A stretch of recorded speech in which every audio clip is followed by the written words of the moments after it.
Pasal 28. Manusia tidak dapat menemukan hikmat. Memang ada tempat orang menambang perak dan tempat orang melimbang emas. Besi digali dari dalam tanah dan dari batu dilelehkan tembaga. Orang menyudahi kegelapan dan batu diselidikinya sampai sedalam-dalamnya.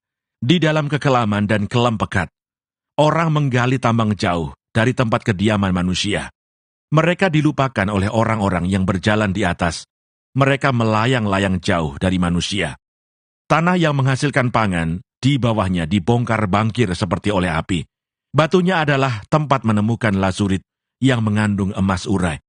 Jalan ke sana tidak dikenal seekor burung buas pun, dan mata elang tidak melihatnya.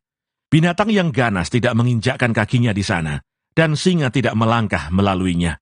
Manusia melekatkan tangannya pada batu yang keras. Ia membongkar bangkir gunung-gunung sampai pada akar-akarnya.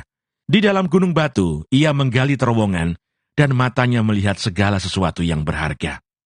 Air sungai yang merembes di bendungnya, dan apa yang tersembunyi dibawanya ke tempat terang. Tetapi di mana hikmat dapat diperoleh? Di mana tempat akal budi? Jalan ke sana tidak diketahui manusia, dan tidak didapati di negeri orang hidup. Kata samudra raya, ia tidak terdapat di dalamku, dan kata laut, ia tidak ada padaku. Untuk gantinya tidak dapat diberikan emas murni, dan harganya tidak dapat ditimbang dengan perak. Ia tidak dapat dinilai dengan emas ofir, ataupun dengan permata krisopras yang mahal, atau dengan permata lazurit. Tidak dapat diimbangi oleh emas atau kaca, ataupun ditukar dengan permata dari emas tua. Baik gewang, baik hablur, tidak terhitung lagi. Memiliki hikmat adalah lebih baik daripada mutiara.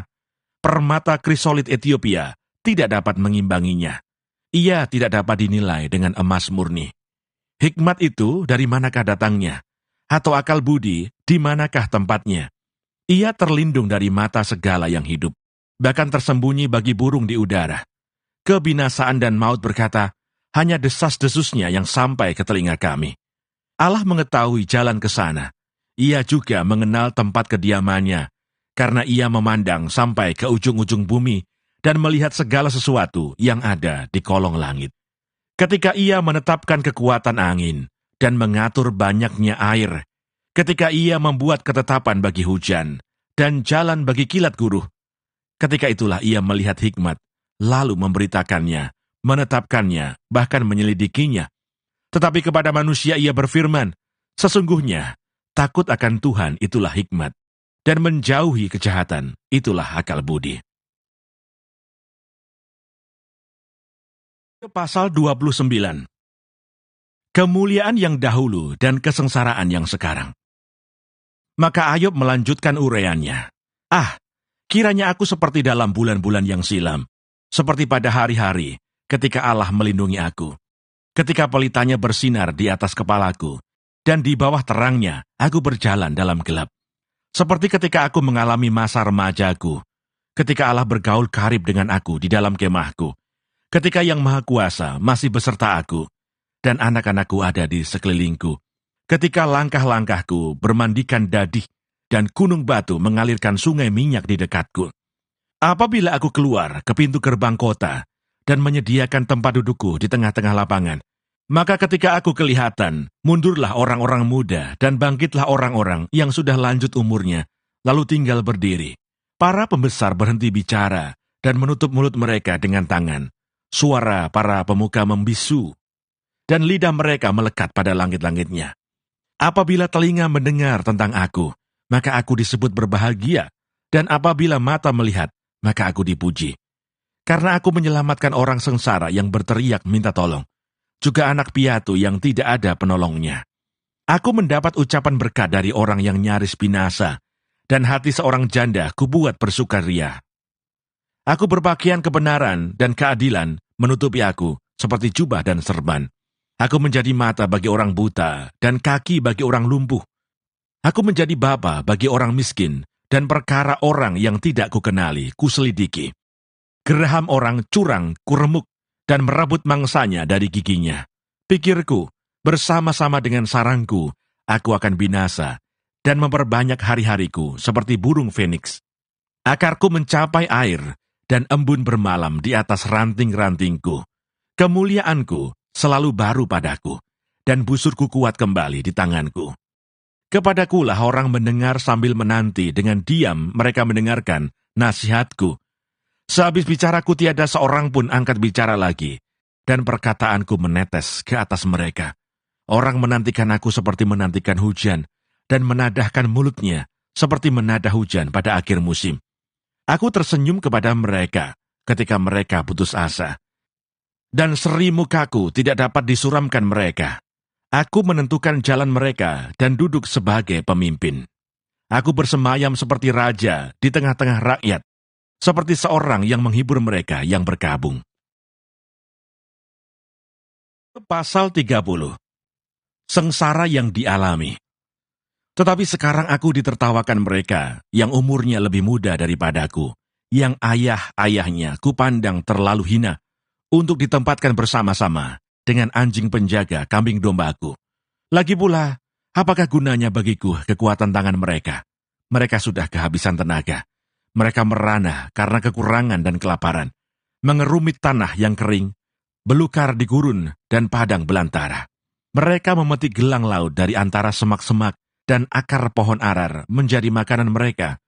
Mereka diusir dari pergaulan hidup, dan orang berteriak-teriak terhadap mereka seperti terhadap pencuri. Di lembah-lembah yang mengerikan mereka harus diam, di dalam celah-celah tanah dan sela-sela gunung, di antara semak-semak mereka meraung-raung, mereka berkelompok di bawah jeruju. Mereka itulah orang-orang bebal yang tak dikenal, yang didepak dari negeri. Tetapi sekarang aku menjadi sajak sindiran dan ejekan mereka. Mereka mengecikan aku, menjauhkan diri daripadaku. Mereka tidak menahan diri meludahi mukaku. Karena tali kemahku telah dilepaskan Allah, dan aku direndahkannya, dan mereka tidak mengekang diri terhadap aku. Di sebelah kananku muncul gerombolan. Dikaitnya kakiku, dan dirintisnya jalan kebinasaan terhadap aku. Mereka membongkar jalanku dan mengusahakan kejatuhanku. Tidak ada yang menghalang-halangi mereka. Seperti melalui tembok yang terbelah lebar, mereka menyerbu. Mereka datang bergelombang di tengah-tengah keruntuhan. Kedahsyatan ditimpakan kepadaku. Kemuliaanku diterbangkan seperti oleh angin, dan bahagiaku melayang hilang seperti awan. Oleh sebab itu, jiwaku hancur dalam diriku. Hari-hari kesengsaraan mencekam aku. Pada waktu malam tulang-tulangku seperti digerogoti, dan rasa nyeri yang menusuk tak kunjung berhenti. Oleh kekerasan yang tak terlawan, koyaklah pakaianku, dan menggelambir sekelilingku seperti kemeja. Ia telah mengempaskan aku ke dalam lumpur, dan aku sudah menyerupai debu dan abu. Aku berseru minta tolong kepadamu, tetapi engkau tidak menjawab. Aku berdiri menanti, tetapi engkau tidak menghiraukan aku. Engkau menjadi kejam terhadap aku. Engkau memusuhi aku dengan kekuatan tanganmu. Engkau mengangkat aku ke atas angin, melayangkan aku dan menghancurkan aku di dalam angin ribut. Ya, aku tahu, engkau membawa aku kepada maut, ke tempat segala yang hidup dihimpunkan. Sesungguhnya, masakan orang tidak akan mengulurkan tangannya kepada yang rebah, jikalau ia dalam kecelakaannya tidak ada penolongnya? Bukankah aku menangis karena orang yang mengalami hari kesukaran? Bukankah susah hatiku karena orang miskin? Tetapi ketika aku mengharapkan yang baik, maka kejahatanlah yang datang. Ketika aku menantikan terang, maka kegelapanlah yang datang. Batinku bergelora dan tak kunjung diam. Hari-hari kesengsaraan telah melanda diriku. Dengan sedih, dengan tidak terhibur, aku berkeliaran. Aku berdiri di tengah-tengah jemaah sambil berteriak minta tolong. Aku telah menjadi saudara bagi serigala dan kawan bagi burung onta. Kulitku menjadi hitam dan mengelupas dari tubuhku. Tulang-tulangku mengering karena demam.